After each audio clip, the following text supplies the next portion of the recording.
Hi students, कैसे हैं आप लोग? Hope you all are fit and fine. Students, last time क्या पढ़ा था? ठीक है, आज के लेक्चर में अपन होप सो ज्यादा नहीं पढ़ेंगे क्योंकि ऑलरेडी बहुत ज्यादा लाइफ प्रोसेसेस में हौच-पौच हो जाएगी, तो एक और पैरामीशियम को उठा लेते हैं। ठीक है, लास्ट टाइम लाइफ प्रोसेसेस में आपने न्यूट्रिशन इन अमीबा पढ़ा। क्या पढ़ा स्टूडेंट्स? Nutrition in amoeba. आज आप क्या पढ़ोगे? Nutrition in paramecium. One more unicellular organism के बारे में आज आप पढ़ोगे न्यूट्रिशन में। तो न्यूट्रिशन में वही 5 प्रोसेसेस होंगे। तो अगर हम हेडिंग डालें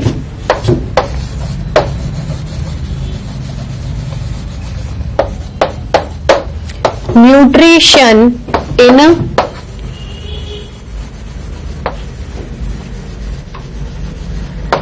पैरामीशियम, न्यूट्रिशन इन पैरामीशियम। अब देखो, न्यूट्रिशन इन पैरामीशियम में अगर अमीबा की तरह अपन इंट्रोडक्शन लें तो पैरामीशियम भी क्या होता है?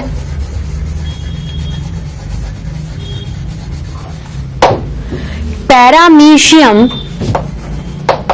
इज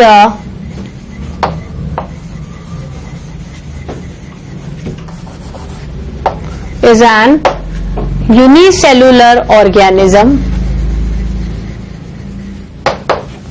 ठीक है, फिर इसमें कैसा मोड ऑफ न्यूट्रिशन है? खुद खाना बनाना, दूसरों से लेना, हेटेरोट्रॉफिक। उसके अंदर भी होलोजोइक। ठीक है,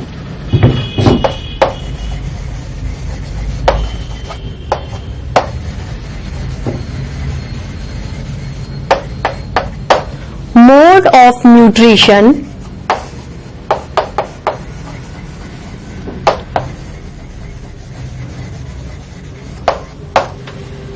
हेटेरोट्रॉफिक एंड होलोजोइक। अब अपन क्या करेंगे? जैसे जैसे अपन ने अमीबा के बारे में पढ़ा है वैसे वैसे ही इसमें चलेगा। हल्की फुल्की चीजें क्या हो जाएंगी? चेंज हो जाएंगी। ठीक है, तो अपन क्या लिखेंगे?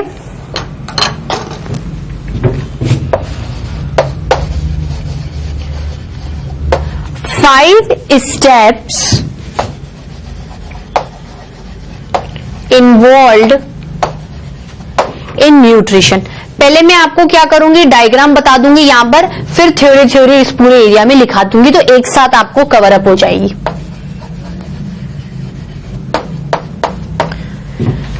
5 steps involved in nutrition। देखो, पैरामीशियम की शेप कैसे होती है?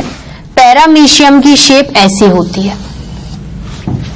ठीक है, मैं आपको पूरी बॉडी का स्ट्रक्चर नहीं पढ़ा रही हूं, सिर्फ सिंपल बताऊंगी। इसकी बॉडी में एक ओरल पोर होता है और एक एनल पोर होता है। 2 पोर होते हैं इसकी बॉडी में, जो छेद होते हैं। आगे की तरफ ओरल पोर होगा, ठीक है, और इधर की तरफ क्या हो जाएगा? Anal pore. ओरल का मतलब होता है मुंह से रिलेटेड। मुंह से आप क्या करते हो? खाना लेते हो, तो खाना क्या हो जाएगा? ओरल पोर से पैरामीशियम की बॉडी के अंदर आ जाएगा। और anal related to anus. Anus body का वो पार्ट होता है जहां से आप वेस्ट मैटर को बाहर निकाल देते हो। मतलब paramecium marks the beginning of थोड़ी थोड़ी complexity which you find very good in multicellular organism, क्योंकि हमारे में भी ओरल पोर भी है और एनल पोर भी है। बात समझ में? यहां से थोड़ी सी कॉम्प्लेक्सिटी इमर्ज हो जाती है। अब देखो, इसकी पूरी बॉडी पर क्या होते हैं? इसकी पूरी बॉडी पर सीलिया होते हैं। सीलिया क्या होते हैं? Small hair like projections. Cilia क्या होते हैं? Small hair like projections. जिस तरीके से सूडोपोडिया फूड को कैप्चर करने में अमीबा की मदद करता है, उसी तरीके से पैरामीशियम का सीलिया क्या होता है? हेयर लाइक ऐसे अपेंडेजेस हिलते रहते हैं और हिलते से ही वो क्या करते हैं? जैसे कोई ऑर्गेनिज्म आसपास मिला उसको खींच लेते हैं। खींचने के बाद क्या करेंगे? ओरल पोर से बॉडी के अंदर डाल देंगे। ओरल पोर से बॉडी के अंदर डाल देंगे, मतलब सीलिया used to capture the food, transfer to the oral pore and paramecium ingest the food through the oral pore। Injection हो गया, पहला स्टेप हो गया। फूड इसके अंदर आ गया, ये फूड है, फूड क्या होगा, इसके अंदर घुस गया। फूड अंदर इसके घुसने से क्या होगा, ये वाला प्रोसीजर क्या हुआ, इंजेक्शन। न्यूट्रिशन का पहला प्रोसेस इंजेक्शन। उसके बाद क्या होगा, डाइजेशन। बड़ा फूड किसमें टूटेगा, छोटे छोटों में।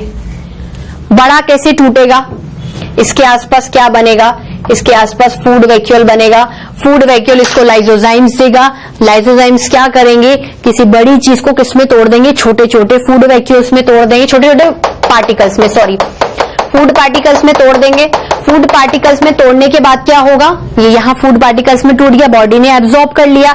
एब्जॉर्प्शन के साथ साथ एनर्जी भी मिल गई और पैरामीशियम का साइज क्या हो जाएगा, बढ़ जाएगा। पैरामीशियम का साइज क्या हो जाएगा, बढ़ जाएगा। ये और बढ़ गया है, मान लो पैरामीशियम का साइज क्या हो जाएगा, बढ़ जाएगा। और वेस्ट मैटर, ये एनर्जी मिल रही है इसको एसिमिलेशन से। Ingestion, digestion, absorption, assimilation, energy मिली तो साइज क्या हो गया, बढ़ गया, बढ़ गया ना साइज। फिर क्या होगा, वेस्ट मैटर, जो थोड़ा सा वेस्ट मैटर बचेगा वो एनल पोर से क्या हो जाएगा, इजेस्ट हो जाएगा। ठीक है, ऐसे डाइजेशन को इंट्रासेलुलर डाइजेशन भी कहते हैं, क्योंकि देखो डाइजेशन फूड वैक्यूल के अंदर हो रहा है।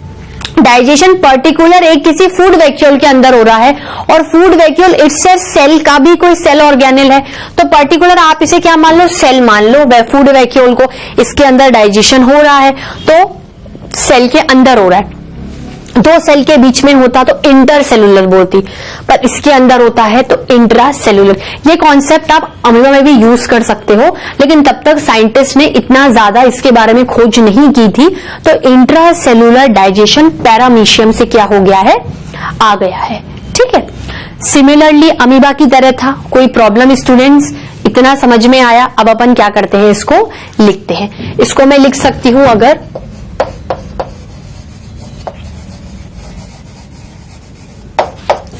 Injection,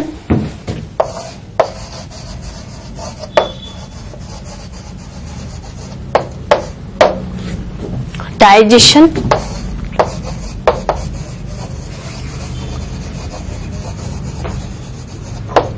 absorption,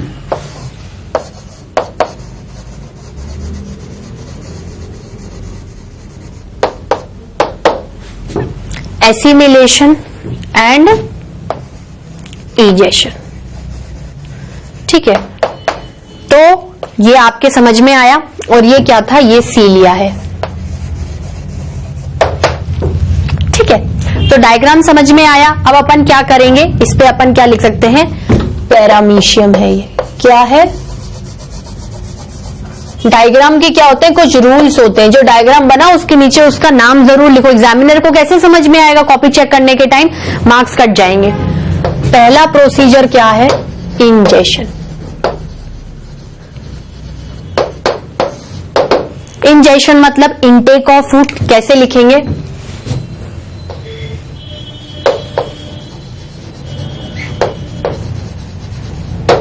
paramecium has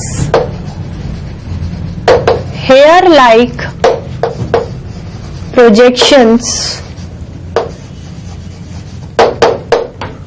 all over body, जिसको क्या बोलते हैं, सीलिया।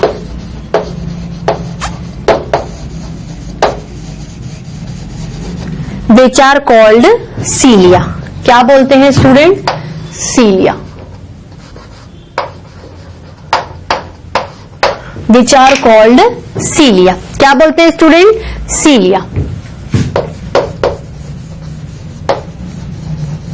These cilia are movable।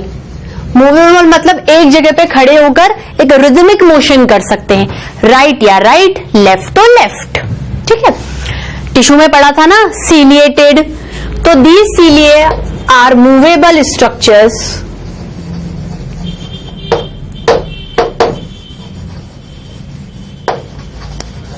showing rhythmic motion,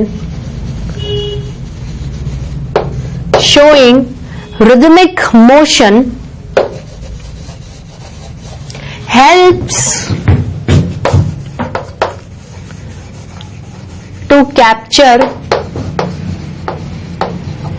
food, help to capture food, मतलब इस सीलिया के थ्रू फूड क्या हो जाएगा, कैप्चर हो जाएगा। क्या हो जाएगा, कैप्चर हो जाएगा। फिर क्या होगा,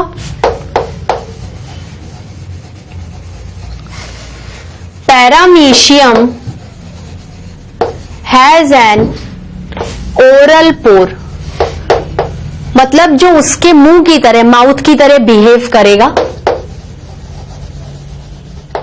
बिहेव लाइक माउथ। ठीक है, paramecium has an oral pore. फिर क्या होगा, ओरल पोर हो गया,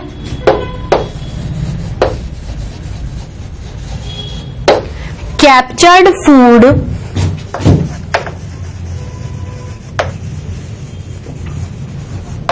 transferred to that pore, to that pore, to that pore, and then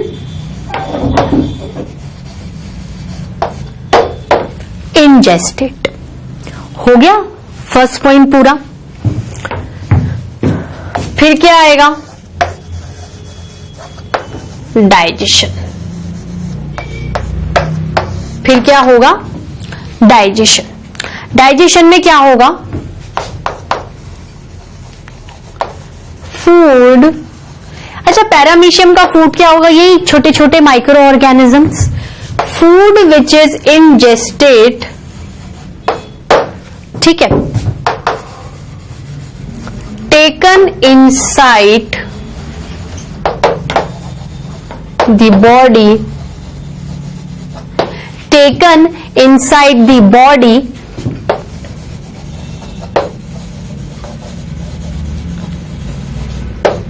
and captured by food vacuole। Food vacuole क्या है, food storing cell organelle. Food storing cell organelle, ठीक है। अब क्या होगा,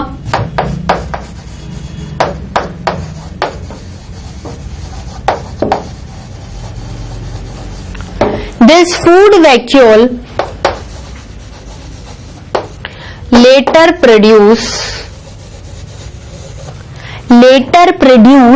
क्या प्रोड्यूस करेगा, वही तोड़ने वाले एंजाइम। क्या आप इन्हें डाइजेस्टिव एंजाइम बोल सकते हो, बिल्कुल बोल सकते हैं, वो एंजाइम जो फूड का डाइजेशन कराते हैं, ठीक है। Later produce lysozymes which are actually क्या है, डाइजेस्टिव एंजाइम्स। कैटेगरी हो गई ना, अभी आप मैन में, ह्यूमन बींग्स में और बहुत सारे भर भर के डाइजेस्टिव एंजाइम्स पढ़ोगे। Digestive enzymes which break the complex और large form of food into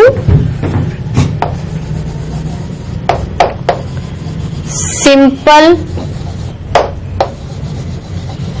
and absorbable form of food. ठीक है स्टूडेंट्स, इसको नोट डाउन करिए। स्टूडेंट्स, लिखा आप लोगों ने। चलिए, 2 पॉइंट को कवर अप हो गए हैं। अब बाकी के बचे कौन से पॉइंट्स हैं, एब्जॉर्प्शन, एसिमिलेशन और इजेशन, ठीक है। उसको भी क्या करते हैं स्टूडेंट्स, हम लोग लिख लेते हैं। आज के लेक्चर में हमारा पैरामीशियम कंप्लीट हो जाएगा, ठीक है। डायग्राम आप लोगों ने बना लिया है।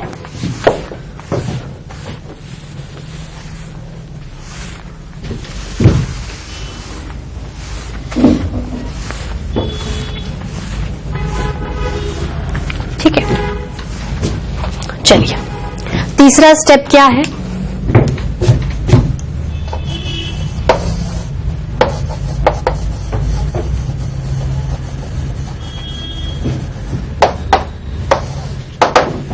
Absorption.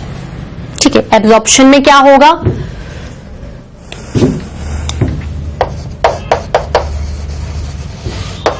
Food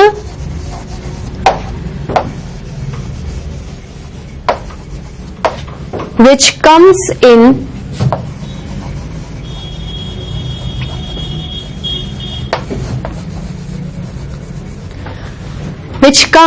in absorbed form is then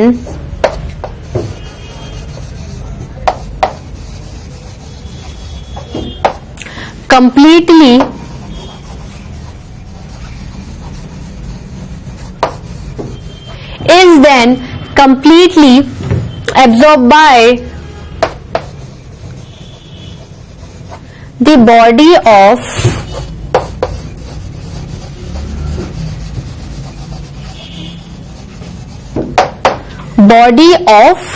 paramecium. Body of paramecium क्या होता है?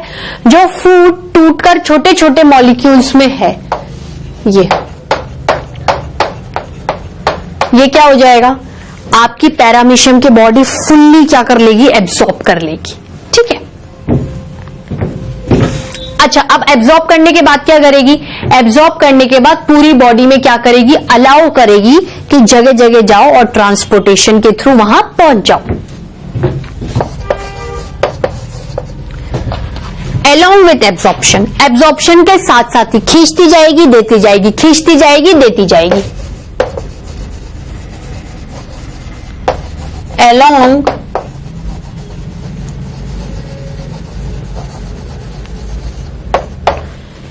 Along with absorption,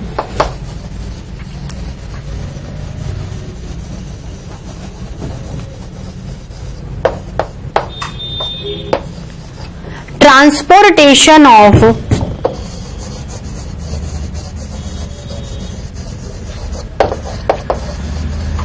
absorbed food also occur। ठीक है, उसके बाद कौन सा स्टेप आएगा?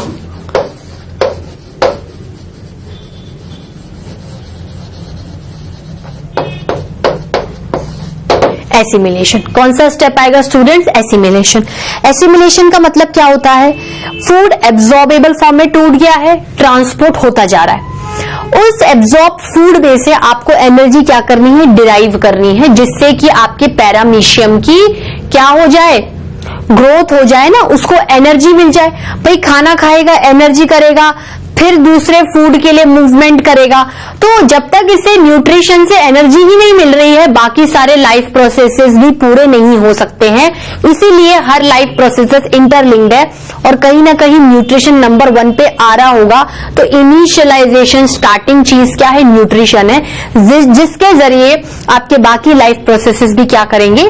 काम करेंगे। ठीक है, एनर्जी आएगी तो ग्रोथ हैन होगा, बड़ा हो जाएगा तो फिर किसी दूसरे मान लो कॉम्प्लेक्स कोई फूड दिख रहा है उसको, तो उसको कैप्चर करने में भी क्या हो जाएगा? उसको मदद मिलेगी। लेकिन एनर्जी ही नहीं होगी तो कहां से कुछ होगा? बात समझ आ रही है? तो एसिमिलेशन में क्या हो जाएगा?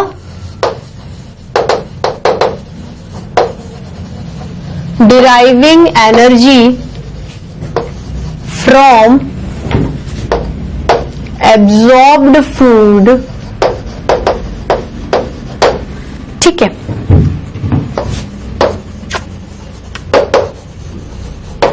which helps in growth of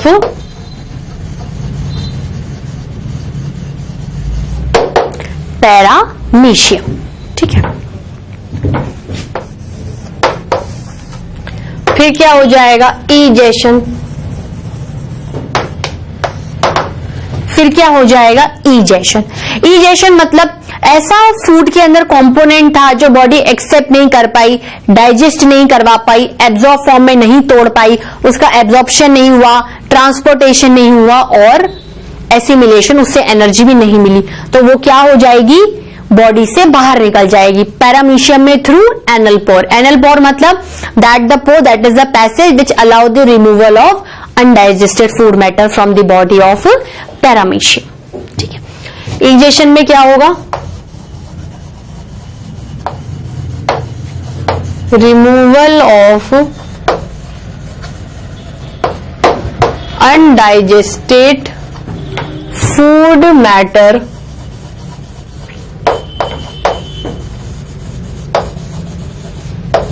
from the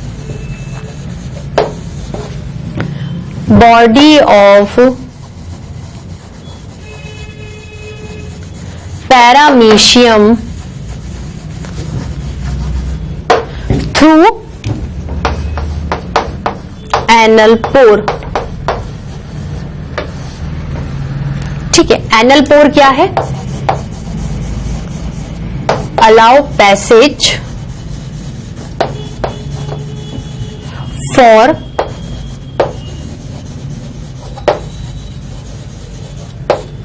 undigested matter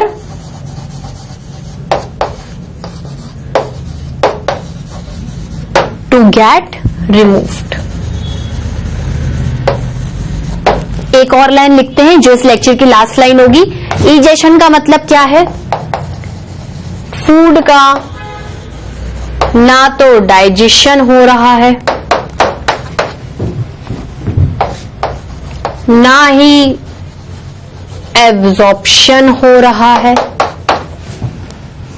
और ना ही एसिमिलेशन।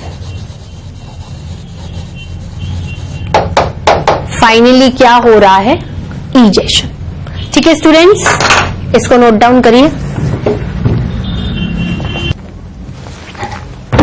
स्टूडेंट्स इसको नोट डाउन किया। चलिए आज हमने क्या पढ़ा, 2 मिनट का क्विक रिव्यू ले लेते हैं। देखो हम लोगों ने वैसे तो ले दे कि आज न्यूट्रिशन इन पैरामीशियम पढ़ा है। देखो मैं आपको जो कंसेप्ट बताना चाह रही हूँ लाइफ प्रोसेसेस का, देखो न्यूट्रिशन से आपको एनर्जी मिलती है क्योंकि आप फूड इनटेक करते हो। न्यूट्रिशन से एनर्जी आपको तब मिलेगी जब आप न्यूट्रिशन के सारे प्रोसेसेस को फॉलो अप करोगे। फिर ये न्यूट्रिशन आपको एनर्जी देगा, तो उस एनर्जी को लेके आप बाकी के लाइफ प्रोसेसेस भी कंटिन्यू करोगे। मतलब आपका न्यूट्रिशन वैसे ही रेस्पिरेशन, वैसे ही ट्रांसपोर्टेशन और एक्सक्रीशन से क्या हो गया है, इंटर रिलेटेड हो गया है। क्या हो गया है स्टूडेंट्स, इंटर रिलेटेड।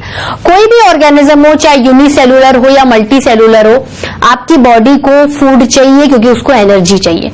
चाहे यूनिसेलुलर में एक सेल है वही काम कर रहा है, या मल्टी सेलुलर में डिविजन ऑफ लेबर है, लेकिन आपको एनर्जी चाहिए। यूनिसेलुलर में चाहे न्यूट्रिशन इन अमीबा हो, 5 स्टेप फॉलो होंगे, ingestion, digestion, absorption, assimilation, egestion. उसी तरीके से पैरामीशियम में भी न्यूट्रिशन अगर करवाना है तो आपको इंजेशन, डाइजेशन, एब्जॉर्प्शन, एसिमिलेशन और इजेशन, मतलब आईडी ऐसे प्रोनाउंस होगा। और अगर मल्टी सेलुलर की बात करें तो जो हम नेक्स्ट लेक्चर में पढ़ेंगे मल्टी सेलुलर, उसमें हम पढ़ेंगे सबसे पहले न्यूट्रिशन इन ह्यूमन बीइंग, क्योंकि वो कॉम्प्लेक्स बहुत है और बड़ा है, तो पहले उससे खत्म करेंगे। देन न्यूट्रिशन इन प्लांट्स, उसमें क्या है, थोड़ा बहुत हल्का फुल्का आपको प्लांट का स्ट्रक्चर हो सकता है मैं आपको बताऊं, नहीं तो फोटोसिंथेसिस थोड़ा सा अपन तरीके से पढ़ेंगे, क्योंकि आज तक फोटोसिंथेसिस में अपन लोगों ने सिर्फ नाम ही नाम बोला, एक्चुअली समझा नहीं है कि फोटोसिंथेसिस होता कहां है, कैसे होता है, और ग्रीन प्लांट्स को क्या क्या चीजों की आवश्यकता होती है फोटोसिंथेसिस को कराने के लिए। ठीक है स्टूडेंट्स, तो आज के लेक्चर में अपन nutrition in amoeba paramecium complete कर लिया है। नेक्स्ट लेक्चर में न्यूट्रिशन इन ह्यूमन बीइंग्स का टॉपिक स्टार्ट करेंगे। ठीक है students, till then bye bye, have a nice day.